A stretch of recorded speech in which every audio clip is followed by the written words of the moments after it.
Mi vida realmente la he dedicado al teatro. Si tengo que pensar en una palabra significativa para mí mismo es ser un hombre de teatro. Eso con el soporte de lo familiar, ¿no? O sea, y es mi mujer, en Elsa, que ha tolerado realmente 40 años de teatro por el cual he sido atravesado e invadido, o sea, desde siempre. Creo que eso es lo que me define, o sea, sí. Los que me conocen, o sea, soy el negro Belser de teatro, o sea, definitorio. Y creo que lo fundamental que me importa y que me gusta, o sea, demasiado obsesivo. Soy maniático aparte, así que tengo algunas obsesiones. Entre ellas, una es el teatro. O sea, vivo hablando de teatro, vivo pensando en teatro, vivo trabajando del teatro, viviendo, por suerte. Puedo decir que vivo del teatro. Debo haber tenido 4 años cuando me empezaron a subir arriba de la mesa de los cumpleaños de mi padrino Fertonani, que tocaba el bandoneón, que se hacían fiestas para carnaval, y yo cantaba a capela. Y a mi hermano le agarraba vergüenza y se iba corriendo porque de tener un hermano que cantaba y bailaba. Y a partir de ahí canté. Yo hice todo el recorrido bien coherente y consecuente, típico. Bailé todas las danzas folclóricas, canté Samba de mi Esperanza, toqué el bombo legüero, recité los poemas, salí de enano, hasta que a los 12, como colofón dirían los docentes, de la beca de bombo que tuve, que mi amigo Schneider se ríe porque yo tuve una beca de bombo, que utilicé mi aprendizaje en una obra de teatro político donde cantaba la marcha peronista y lo perseguía Schneider, y Schneider me decía, salí de acá, me echaba, que se hizo una propuesta del Roja de Buenos Aires, de teatro político, que dirigieron Norma Cabrera y Silvia de Bona, que fue muy interesante como experiencia. Y a los 12, como colofón, decía, de la beca de bombo, canté Samba de mi Esperanza en el Teatro Municipal. Realmente fue una experiencia como ahora con estas luces, cuando las luces te sigan y ahí está el público ahí, y bueno, y la fascinación de lo que es el vínculo, eso que se establece. La cuarta pared. La cuarta pared, sí. Yo empiezo en el 70, ajá, tenía 17 años. No me animaba a venir para el centro. Yo había nacido en el centro, pero de todas maneras, después me fui a vivir a Amenábar y Boulevard Zavalla. Había una calle de tierra todavía ahí, y una tranquera. Y los grupos del centro me resultaban como extraños, me daban cierto temor. O sea, estaba Teatro de Arte con Carlos Tiel, estaba terminando ya de trabajar Israel Misniak con Cincel. Se hablaba de los 21, pero yo no alcancé a ver nada. Lo que conocía era los comentarios de Lady Godiva, de aquella mujer desnuda sobre el caballo, que lo había hecho Chiquita Jacobi en el patio catedral. Todo eso era prehistoria para mí, o sea, recuerdo de esa época, recuerdo el nombre de los Cataña y el exilio ya voluntario de algunos de ellos, pero que tiene que ver la dictadura del 66, Onganía, claro. Después de Onganía ya se empiezan a ir, ya estos nombres que te estoy diciendo, igual que el de Cocho Pablo Antonio, toda la gente que parte o a Buenos Aires o a Costa Rica o a Venezuela, de los que sí, recuerdo. En forma contraria, porque es tan vertiginoso lo que sucede en esa época, porque es la época del Flower Power, del movimiento hippie que genera las nuevas vanguardias. El Ditela surge más o menos en esos años. Y era como un contrasentido, ¿no? El momento político era fuerte. Era muy fuerte, pero aparte estaban muy divididos los sectores. O sea, la militancia política directamente tomaba vino y cantaba folclore y discutían de política. Y los hippies se fumaban un caño pelos largos, era como una estética diferente. Y había un lugar, el Teatro de Arte, la terraza del Teatro de Arte, San Martín 22. Era el lugar medio para frecuentar, que vos sentías que estabas en Buenos Aires o en Europa directamente. Ahí vi El dedo en el ventilador con Antonio Germano, que tenía 14 años, o sea que imagínate vos que hace 50 años. Había espectáculos, ibas a tomar algo, estaban las chicas Businker, que eran dos rubias lindas. Y estaba Carlos Tiel. Y estaba, claro, y bueno, estoy hablando un gran clown, sin saber. Exactamente. Era un movimiento de teatro que iba forjando. Estaba Juan Carlos de Petre escribiendo. Exactamente, las y estaba un loco lindo, transgresivo de aquello que fue Juan Carlos Oviedo. En el Rosa Galisteo de Rodríguez, que ensayaban de mañana, los empleados públicos estaban trabajando y esta gente corriendo en pelota en el segundo piso. Con Petri Lazzarini. Petri Lazzarini, el Flaco Rodríguez. Sí. Que hacían la venta de los actores. Por ejemplo, el espectáculo, el actor para poder participar tenía que llevar 3 integrantes. Si no tenía 3 espectadores, no podía participar. Y después hacían una especie de remate de actores. Remataban actores. Y atravesaban laberintos que eran los salones del Rosa. Todo pisos. Claro, ocupado todo el edificio. Pero suponete un salón, que estas sillas andaban dando vuelta, las sillas de la escuela de teatro, que vinieron a parar a la escuela de teatro, son aquellas sillas que estaban tiradas en el piso en la oscuridad. Y entonces había que recorrer el lugar a modo de laberinto, en la oscuridad. Era bien happening, bien evento. ¿Cómo se llamaba ese espectáculo? Comunión. Que los hicieron sentar. Que aparte es muy emblemático el nombre. Sí. Comunión, todo lo que se hablaba de Grotowski, en ese momento el tema del religare, el tema de reunión y demás. Eso era por un lado. Y después yo iba a lo de Pepe Francini. Pepe Francini era a la biblioteca Mitre. A la biblioteca Mitre. 4 de enero, Calle Amenábar. Éramos 40. Era un tipo de población de otras características. Eran pibes que venían de Centenario, de Barrio San Lorenzo, o sea, donde ensayábamos La Gran Pelea, una obra de Cataña, que era una crítica a la violencia en el boxeo por la muerte de Laborante, un boxeador que murió. Pepe, según él se autodenominaba Stanislavskiano. Entonces vos aprendías el método. Entonces aprendías acción, concentración, imaginación, memoria emotiva, unidad y objetivo. Primer año. Aprendías disciplina, porque la palabra disciplina es como muy fuerte. Que viene bien. El tema del dogma, directamente. Pero tenías ciertas cuestiones, por ejemplo, tenías prohibido ir a ver otros espectáculos. La línea que tenías que seguir era la estética del maestro que te enseñaba que era Eso permaneció hasta fines de los 80 casi. Exactamente, sí. La gente no iba a ver los otros espectáculos. Lo que sí es importante es el tema del aprendizaje de la disciplina. Vos sabías que tenías que llegar a horario, no podías faltar más de 3 veces porque te echaban. Llegabas 3 veces tarde, te echaban.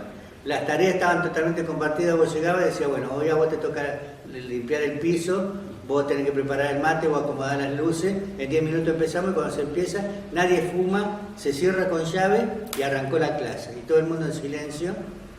Escuchando al maestro. Escuchando al maestro y pasando los 40 y haciendo críticas de los trabajos. En esa época, ahí dábamos como materia, como espacios de la expresión corporal que estaba Omar, no me acuerdo, que está en Francia, se fue a Francia. Estaba Ricardo Ahumada, que daba historia del teatro, y yoga, daba Ricardo, y Pepe, que daba actuación, a modo de materia.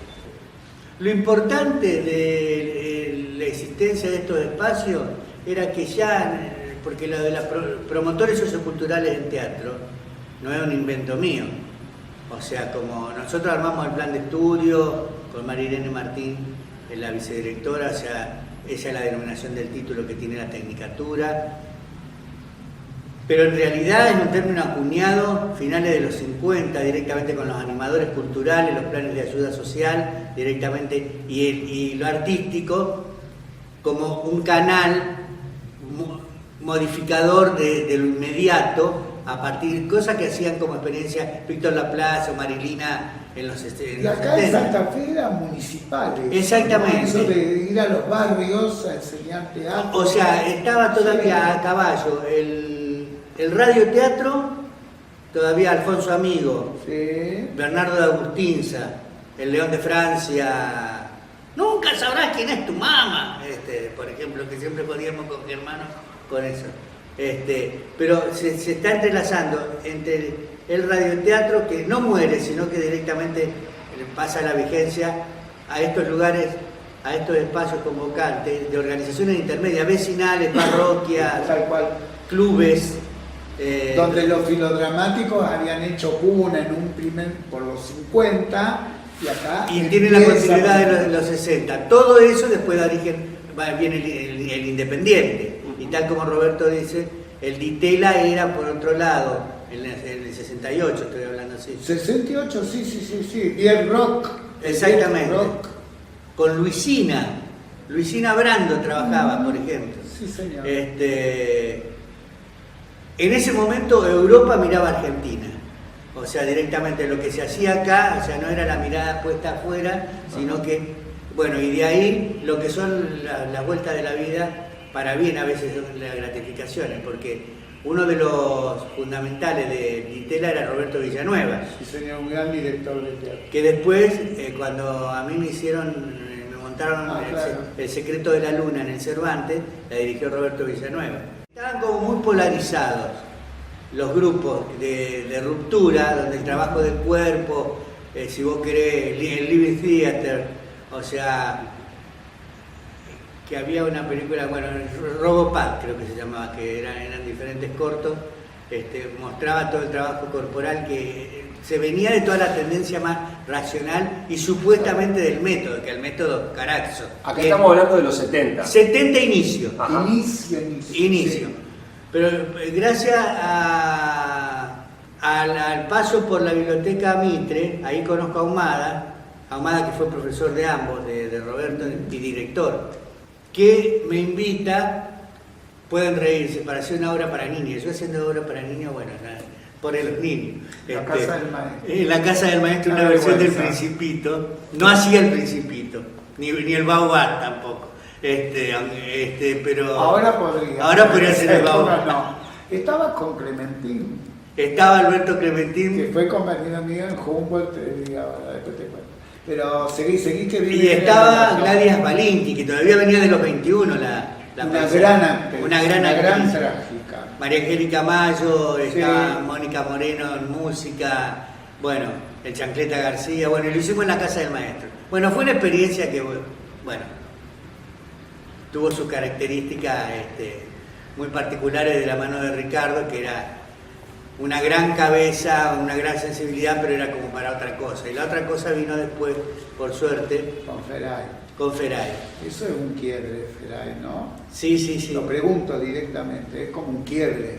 Es un quiebre, yo lo digo realmente con orgullo. A veces viste que vos siempre me retás por mi falsa humildad, pero a esto hay que decirlo con todas las letras. O sea, Feray significa un quiebre en la estética de lo que se venía, del realismo tan fuertemente arraigado en Argentina.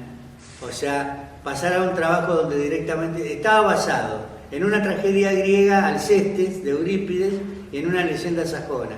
Y contaba la historia de un pueblo donde el rey moría, había gobernado de manera autoritaria y dictatorial, y su hija, Alcestes, que estaba basada también en una tragedia,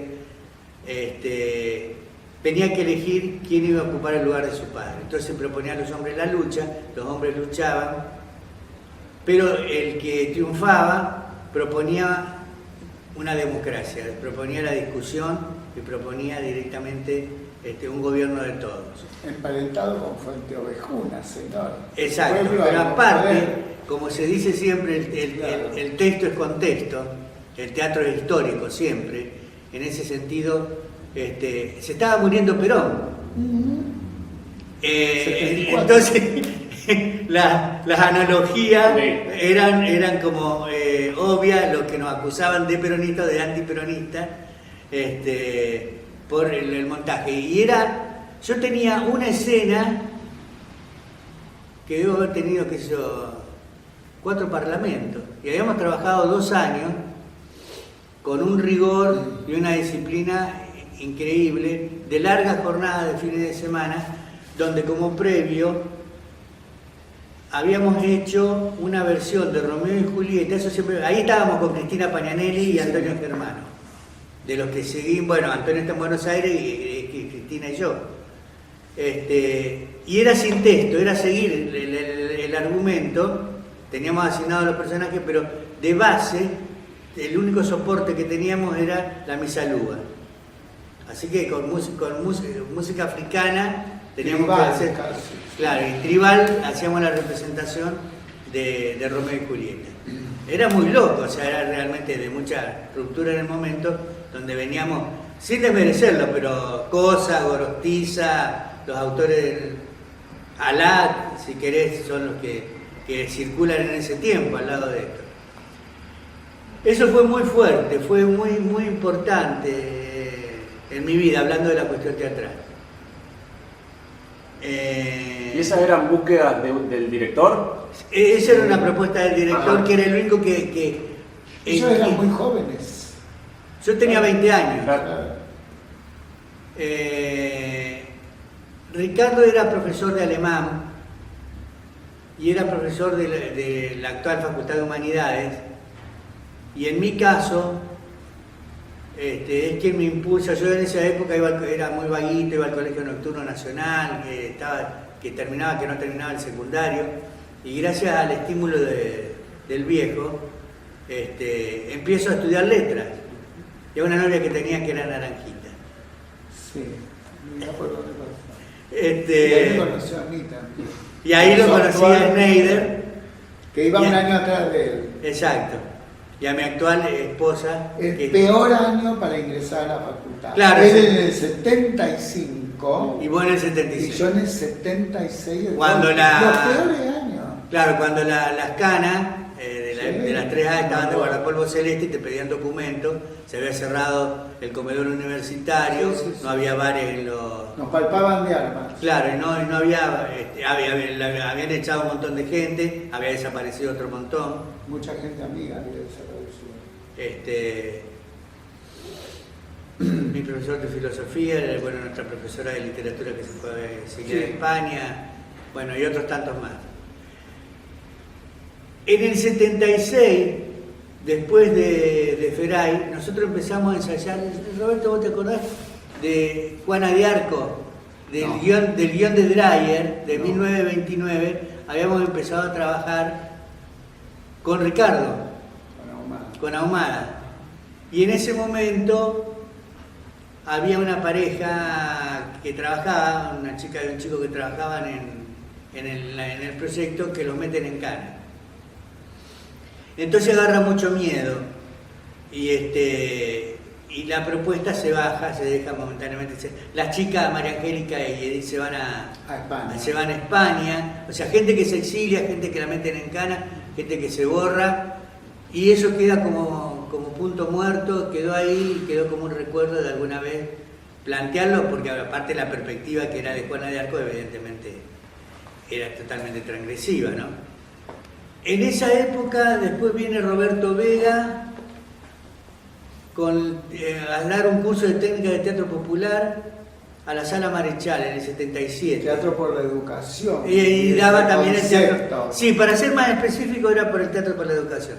Y entre los asistentes estaba buscando actores Hugo Maggi, creador de los Mameli. Creador de los Mameli. Y me ve laburar. Y y Hugo me invita para hacer las andanzas Juancito el Zorro, que es el único espectáculo para niños, el segundo espectáculo para niños que hago, que eran las andanzas de Carlino y Guillén, en la Sala Moreno con Cocho Maraño, que después fue Mameli, que tocaba la verdulera, Laura Osti y Mirta Guisone. Dios, qué libre, qué guapo, cuánta locura. Menos Cocho. Menos Cocho, sí. Cuánta locura, pero locura desenfrenada. En la Sala Moreno, que aparte ahí aprendí, sí, una cosa aprendí de Hugo directamente, el tema de cómo se produce un espectáculo. O sea, yo me acuerdo que fuimos el primer día, repartió los libretos y dijo, bueno, ya están conseguidos 3 meses de temporada, vos Julio te vas a encargar de tal cosa, vos Cocho de tal otra, y dice, bueno, vamos a leer la obra, leemos la obra, bueno, tienes que estudiar de la página 1 a la página 3 y aprenderse la primera canción. Ese era Hugo Maggi. Sí, ¿para cuándo? Para mañana. Teatro del Actor se crea sí, en el 76 con Daniel Machado y Alicia Costa. Muy bien. Y hacemos final de partida de Samuel Beckett, o sea, unos caraduras bien aparte, porque hay algunas cosas hay que hacer cuando uno es joven, porque nuestra declaración de principio era que no había autores que nos dijeran, que eran muy pocos los que de alguna forma podían transmitir lo que nosotros sentíamos. Y entre los autores que nos pareció que era adecuado era Beckett. Los vagos 20 apuntaban. Está muy bien.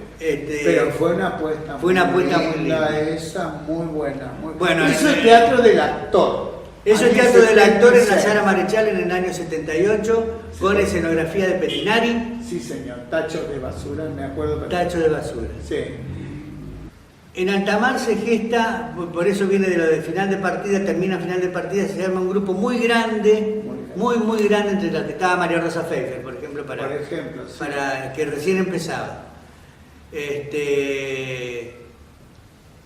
Los grupos como tales, la gente va y viene, quedamos 5, entre ellos quedó Juan Manarino. Un gran músico. Sí.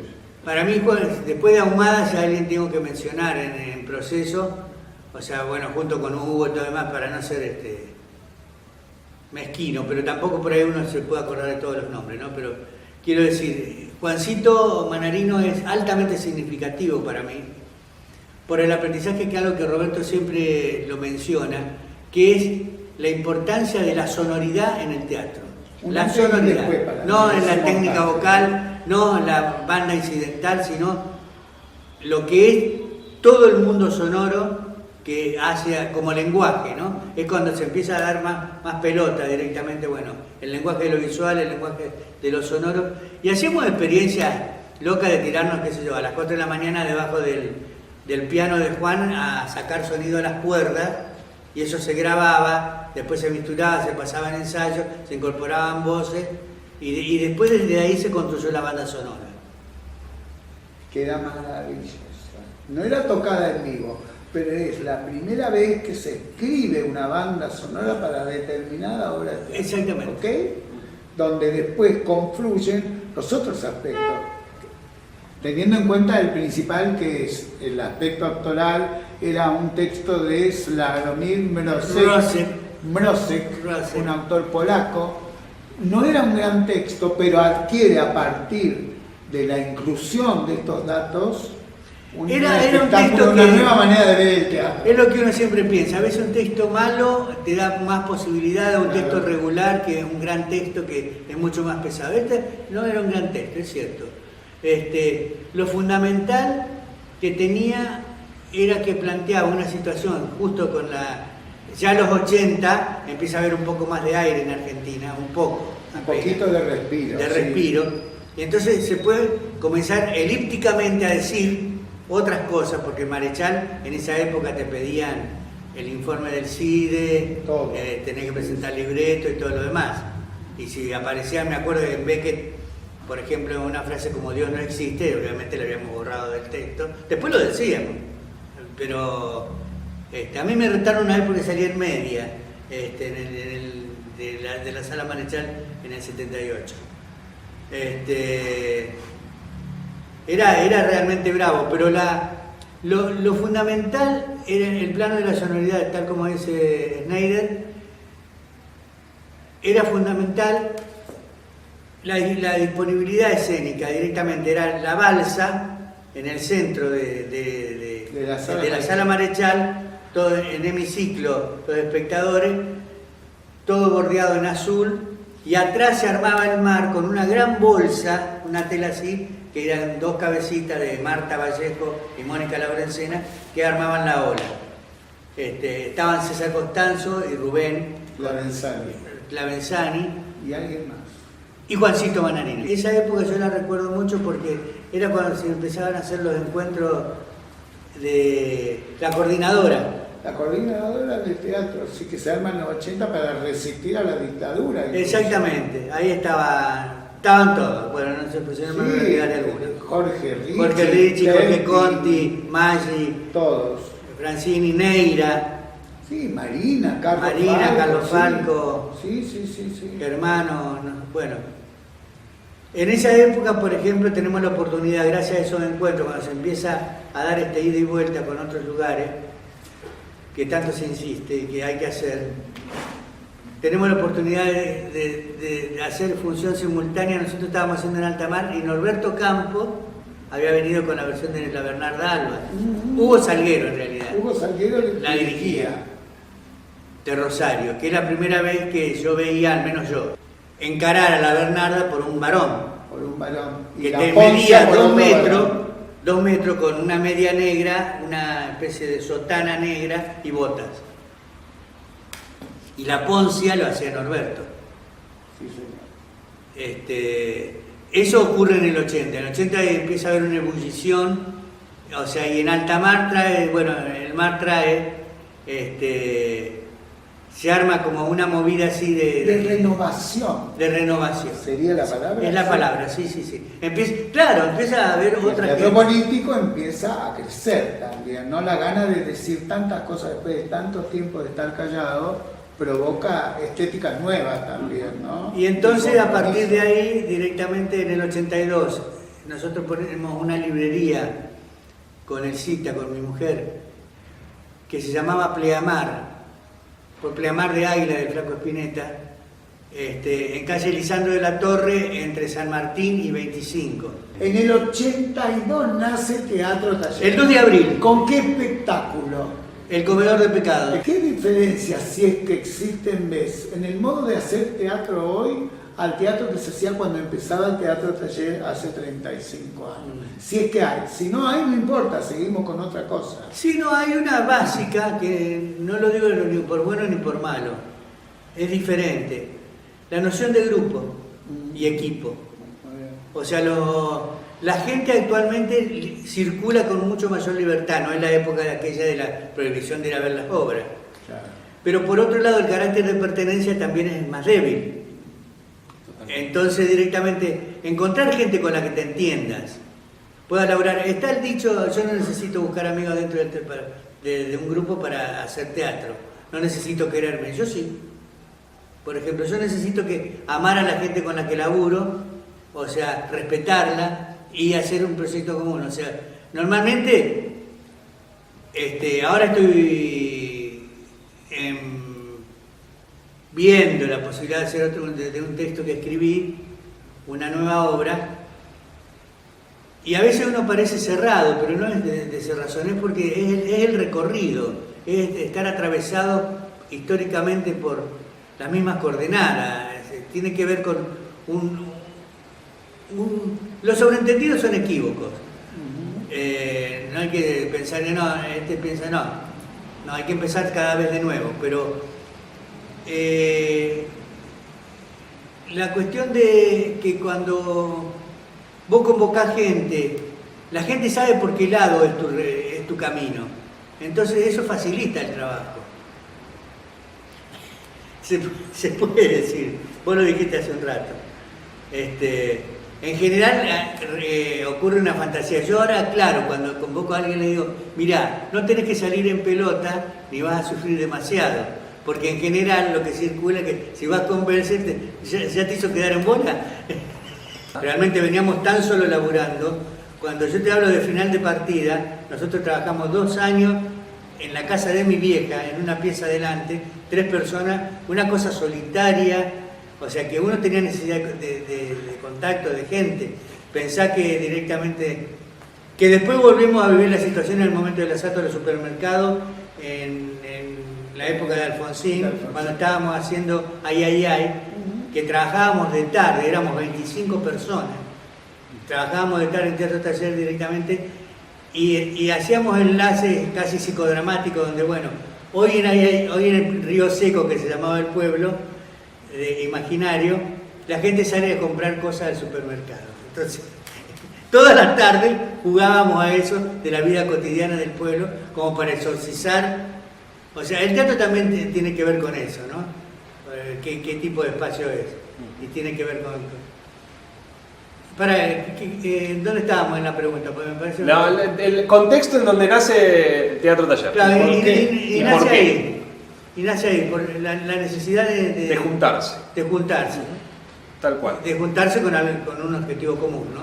Tal cual. Y creo que es fundamental el laburo. O sea, creo que vamos a ser amigos en la medida que, bueno, es fundamental que como trabajo nos entendamos. Si no nos entendemos en el trabajo, bueno, vamos a comer un asado, hagamos otra cosa. Digo el falso, para no caer tampoco en la remanida frase del falso afecto, ¿no? Totalmente, totalmente. Sí. Sí, no, vos. ¿Qué fue lo último que hiciste actualmente? Actualmente que recuerde que me... No, que hiciste. Lo último que hiciste. Lo último que hice fue que canté la marcha peronista en el evento de teatro político. Un horror. ¿Eso fue lo último? Eso fue lo último. Sí, hace 8 años. Hace 8 años. 7. Y anterior a eso, trabajé con Luna Negra con Silvia y Carlos Norma, Klein y la Negra. con Carlos Klein y la Negra Massetti. Macetti. Y los Breuer, Roberto. En el Salop, los Breuer fue lo mejor que hiciste. Sí, los Breuer. Los Breuer, que era en un comedor que dirigía Norma Cabrera, en un comedor de acá de Santa Fe, hacían una obra de teatro lindísima. 16 La espectadores. historia de una familia, sí, pero 16 no porque fuera poco, porque se llenaban todo, Sí, le daban de comer y todo. Lo que empezaba a ser las historias de las familias disfuncionales en el teatro, de algún modo fue precursora.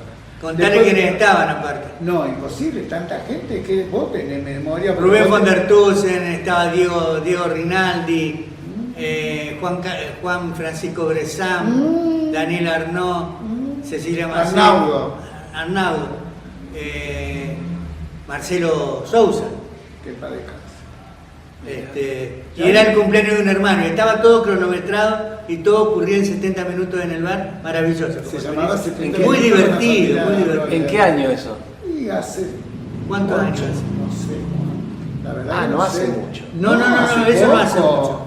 Qué bueno. Pero aparte para Una producción tener... de andamio contiguo. A mí me divierten ese tipo de experiencias. Por ejemplo, yo en ese momento laburaba, yo laburé 11 años en Galvez dando teatro, que es toda otra historia aparte, que no, ahora no viene, No. la recuerdo con muchísimo amor, pero es otra cosa, nada que ver.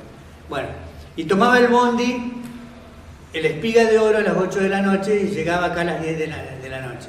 La obra empezaba a las 10. Entonces le digo, mirá, yo tengo problemas con el...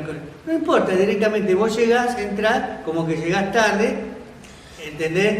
Porque venís... Norma, esa es Norma. Qué hermoso. ¿Entendés? Llegás tarde. Entonces en realidad después habíamos inventado la historia que yo hacía la invención de la llegada tarde, pues en realidad la guampeaba a mi mujer. Entonces yo llegaba y decía así, me entretuve en el no, me sale supermercado y no supermercado. En la galería. En el hipermercado.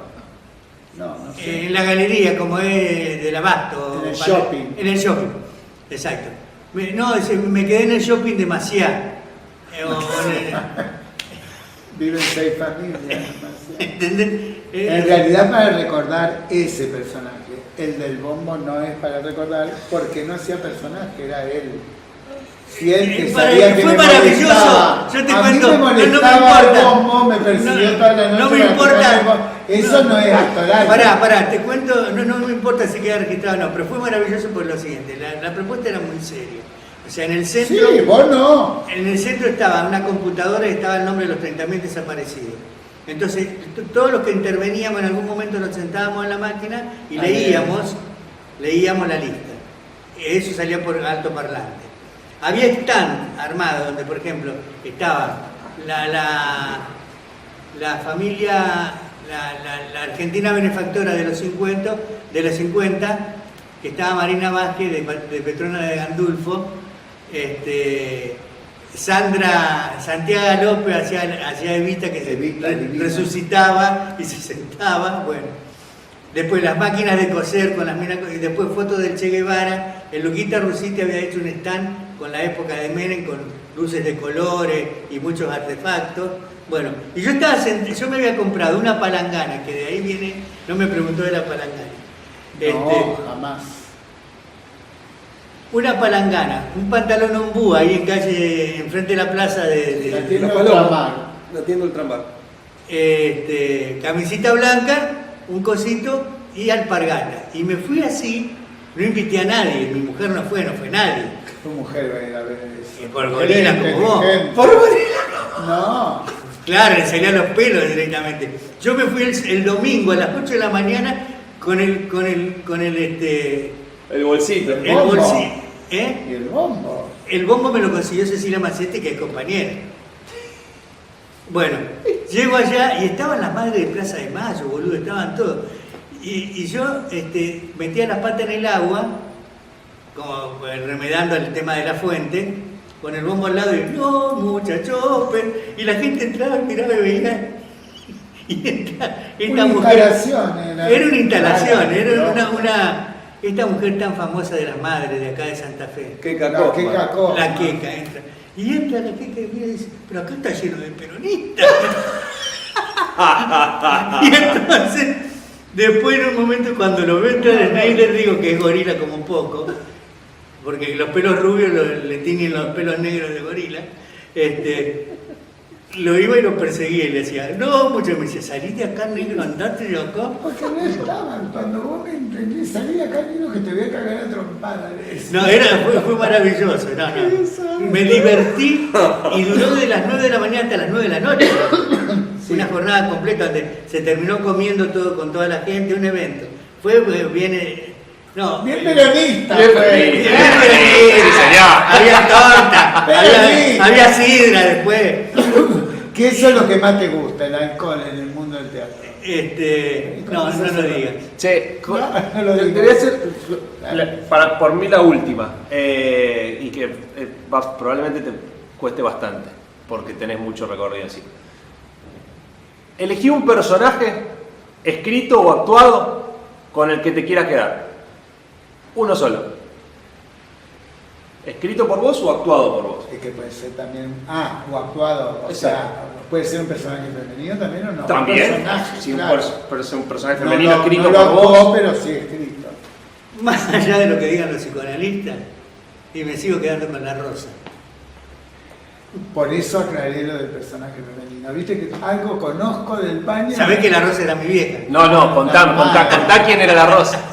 La Rosa es una obra que yo escribí en el 90, ¿qué era? ¿Me estás mirando la obra? Una menos cuatro. Bueno, La Rosa es una obra que yo escribí, que se editó en el 90, que me llevó 10 años de escritura. Es un relato que me hace mi vieja cuando yo tengo 6 años acerca de un crimen que se cometió en Santa Fe, que nunca se supo quién era el asesino y que mi mamá sabía. Y esa es la obra que... y La Rosa espera la vuelta del marido un 31 de diciembre, que lo mataron, y ese asesinato, eso lo tengo que terminar de averiguar ahora. Alguien me está entusiasmando para ir a tribunales nuevamente a ver si se puede hacer la indagación, porque ya se hizo en su momento y aparentemente se daba como caso cerrado. ¿Sí? Porque en el 53 el tipo que el asesino vivía en el fondo de casa. Y creo que tenían una relación ahí rara con mi vieja, o sea, que él sabía que ella sabía. En estos 35 años, estás hablando de que hay un eje que más o menos te sigue hablando lo mismo y te seguía expresando lo mismo, pero ¿qué es eso mismo? ¿Qué es lo que crees que transitaste durante estos 40 o más años de laburo, dramatúrgicamente hablando, digamos? A él ¿Y qué cambió, si cambió algo también? Claro. ahí le robo a Bartolo, a Bartiz. No, yo creo que hay dos preocupaciones fundamentales en la vida de todo hombre que yo adhiero, que tienen que ver con el sexo y la muerte. Para mí son casi como... Y dentro del tema, y por otro lado me considero muy femenino en el sentido de la espera, el tema de la espera.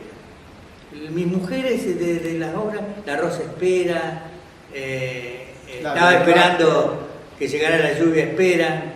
La del rastro también. La del último rastro, esperan. O sea, hay algo realmente vinculado con el tejer y esperar, que aparece en la imagen de lo femenino. Pero por otro lado, sí, lo sexual y lo sensual. Y el otro día me acordaba de un texto de Adiós a los padres. ¿Te acordás que un monólogo que yo tengo premiado en el 75 aniversario de la universidad, donde uno de los textos dice: ¿sabés por qué siempre hablo de la muerte? Porque me gusta la vida. Dice el texto, ¿no? Y de esa manera uno la espanta y la exorciza. Y es como el teatro, que nace cada noche, muere cada noche y al día siguiente vuelve a renacer. Algo de eso, me parece que es la poética, me animo a decir.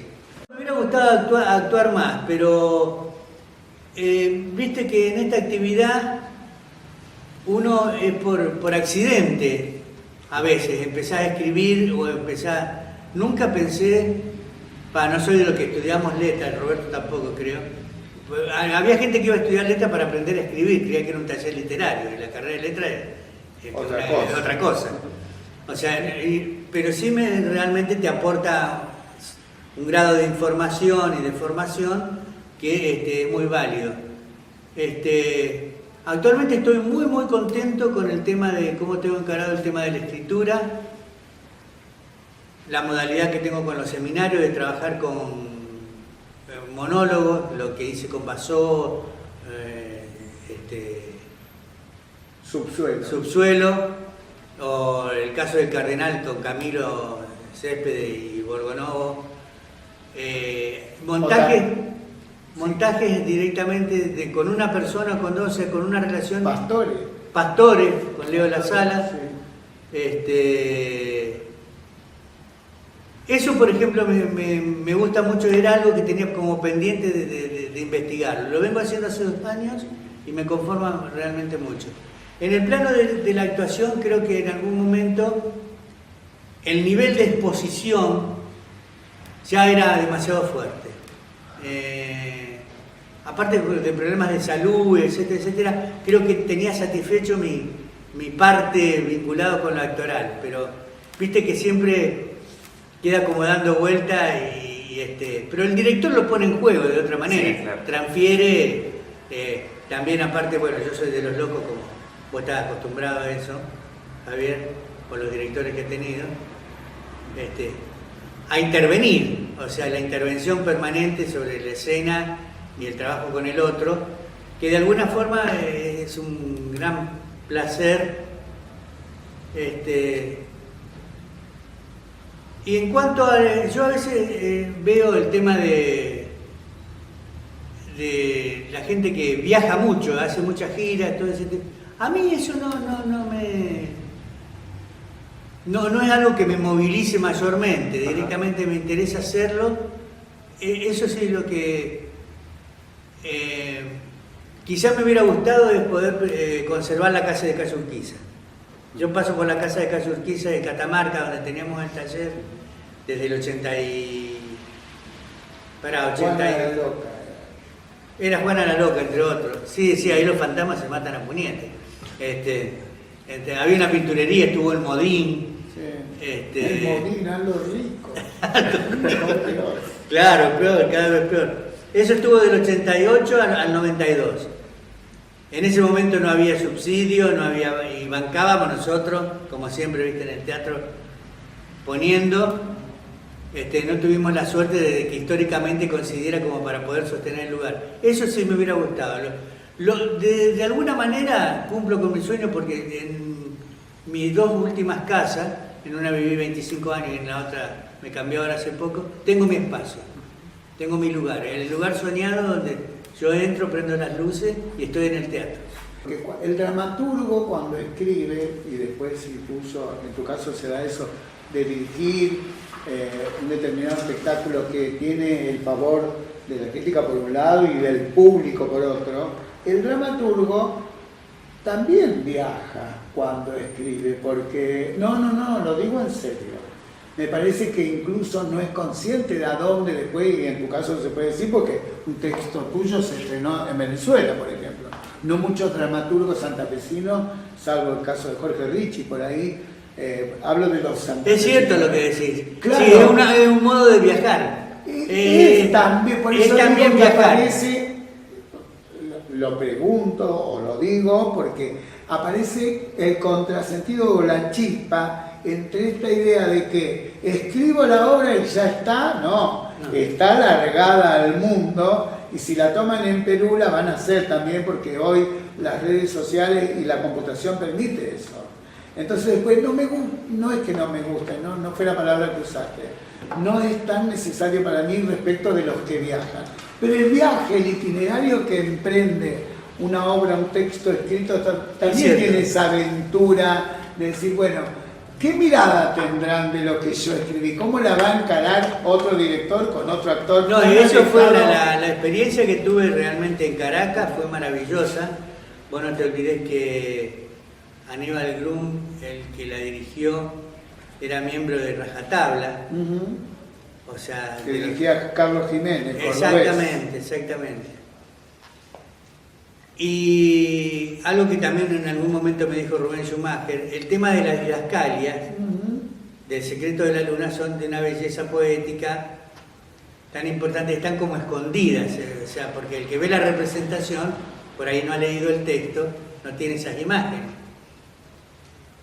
Y la apuesta de Caracas devela precisamente todo ese mundo interior, y bueno, y es en ese viaje. Estuve averiguando, por un lado, hay un antecedente sobre finales del 50, época de Silvestre Beni, que viene Oscar Fetler. Exacto. Tengo todo documentado. Todo eso está. Tengo las notas periodísticas, bueno, eso está. Eso prende directamente, se desarrolla en los 60, y en los 70, en la gestión de Jorge Guillén, que era subsecretario de Cultura, un muchacho magnífico, joven, un muchacho joven brillante. Peronista magnífico. Exactamente. Brillante. Es quien acuña en Santa Fe el tema de las promociones socioculturales. O sea, no solamente en teatro, sino como una apertura directamente. Artística. Artística, exactamente. Bueno, malamente y lamentablemente Jorge muere. Muy joven. Muy joven, pero muere previo a la dictadura. Pero cuando acaece, bueno, el golpe, directamente a esto lo guardan en un cajón. Bueno, este discurso, esta propuesta, esta oferta, no. Parecía como de barricada. Parecía. Totalmente. Insisto, parecía. Es la palabra adecuada. Sí, parecía como de barricada. Eso queda directamente en el cajón hasta la salida democrática. En la salida democrática se da la creación del IPA, Instituto Provincial de Arte, que tiene su sede en Santa Fe y en Rosario. Con escuelas similares. Porque la nuestra también se llamaba al principio Escuela de Teatro y Títeres. A mí me parecía demasiado abarcativo, yo trato de ser un tipo honesto, he tratado siempre de hablar de lo que sé y no de lo que no sé, pero no, una escuela de títeres no tengo idea de qué puede tratarse. Hagamos una escuela de teatro, después se puede adosar como un plan materia, sí. Claro, como materia, como un plan complementario, qué sé yo. Bueno,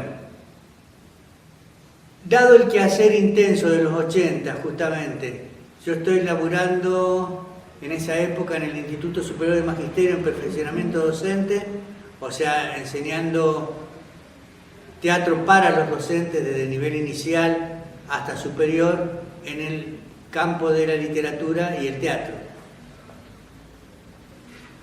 Y ahí lo conozco a Setur, Osvaldo Setur, que era el director de la Brown, del Almirante Brown, que me invita, me dice, inscribiste, ¿por qué no te invité? No te inscribí en el escalafón. Había una materia opcional que era teatro, que la daba Pepe Pérez Celte con Alicia Seglacés de Caprio. Me inscribo, bueno, salgo primero y engancho, un taller de teatro, pero a partir de enganchar uno, la cosa fue realmente creciendo de una manera, pero maravillosa. Para mí maravilloso, un gran recuerdo que tengo de otro lugar previo a la escuela era la Brown. Porque además se generaban montajes escénicos que se mostraban en el Festival de Teatro Estudiantil. Hicimos La Granada de Rodolfo Walsh, hicimos El Mar del Tiempo Perdido de García Márquez, hicimos Acuerdo para Cambiar de Casa de Griselda Gambaro. Sí, no importa. Bueno, pero digo, hicimos una producción, la originalidad también de la propuesta. Bueno, pero eso da como el nombre o la aparición mía, también desde otro lugar, desde la docencia, trae como consecuencia que en el 88, al final del 87, Juan Carlos Betanín me llama. Y yo esto lo digo y lo refuerzo porque es muy importante. Me dice, mirá, vos sabés que se necesita un director para la escuela de teatro, para que normalice esa... no, la escuela de teatro no, el IPA, así era. Y a mí, pensando en nombre, consulté con Walter Operto. El rosarino. Y me dijo, me parece que Belser es la persona indicada, que esto que lo otro. Entonces yo dije, sí, realmente Julio puede ser, dice. Pero yo te convoco por tu trayectoria, no por peronista. Lo cual me pareció muy adecuado. O sea, que fuera por la actividad y no por una afiliación política.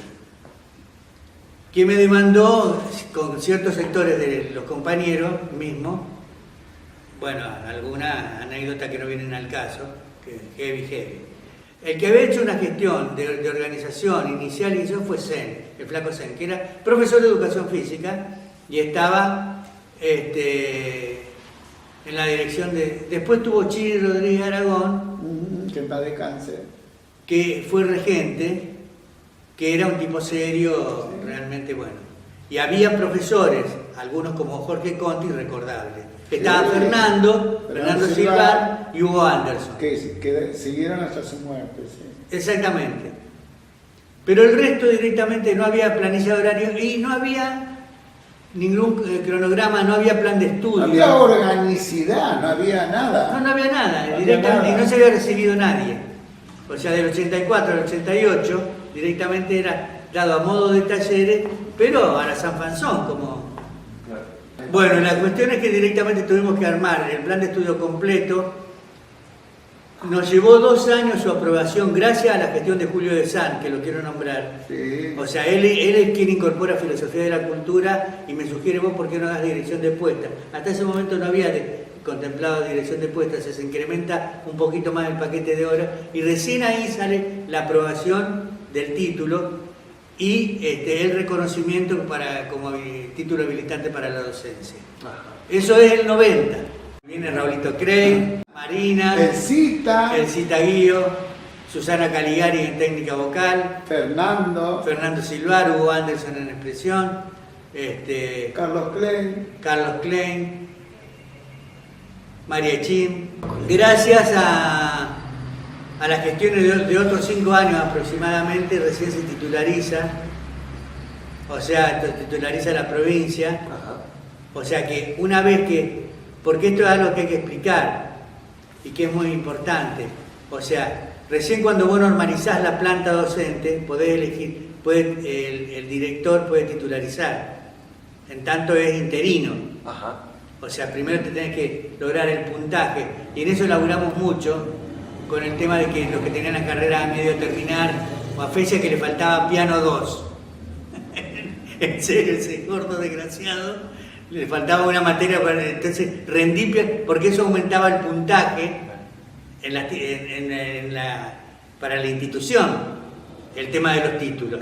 Yo creo que lo primero que genera es un espacio de cruce, de intercambio, de que directamente los pibes tienen como referencia.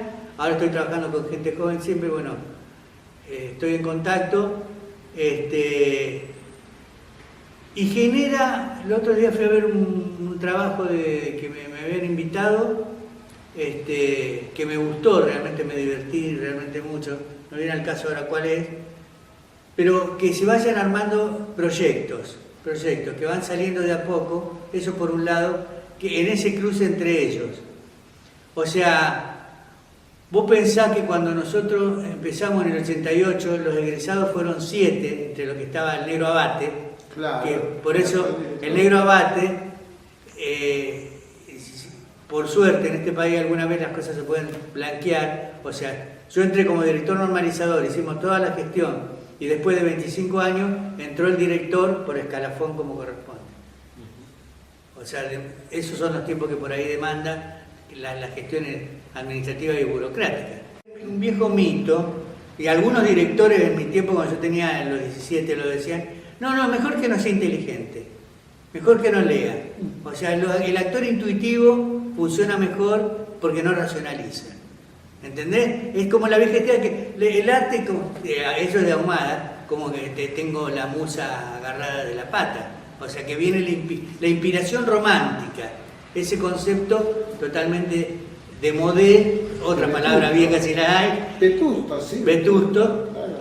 Y creo que recién ahora, al ver este espacio, porque yo alcancé a conocer acá, nosotros vinimos con Marina a verlo y decíamos se podrá, no se podrá, y en la gestión de estos años poco a poco esto se va transformando realmente, y la transformación arquitectónica no habla solamente de una transformación arquitectónica, claro, habla de otra cuestión. La cabeza. Claro, acá se respira teatro, y directamente, y con inclusiones como, no por sobarte, pero como la tuya, la de Javier, tampoco por sobarte, o sea, y de alguna gente, la renovación permanente, la creación de un centro de investigación, que es la tercera pata en toda institución y que no había, que Elsa era una de sus preocupaciones en el momento en que estaba.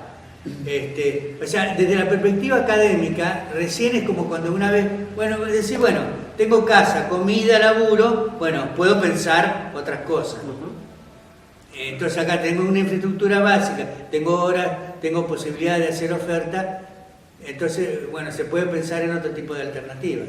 Estuve viendo el Teatro de la Peste, estuve viendo unos documentales de Artaud justamente los otros días, y creo que tiene que ver con eso, tiene que ver con el espacio donde se puede manifestar la enfermedad social, el espacio de denuncia y también de placer, sin duda.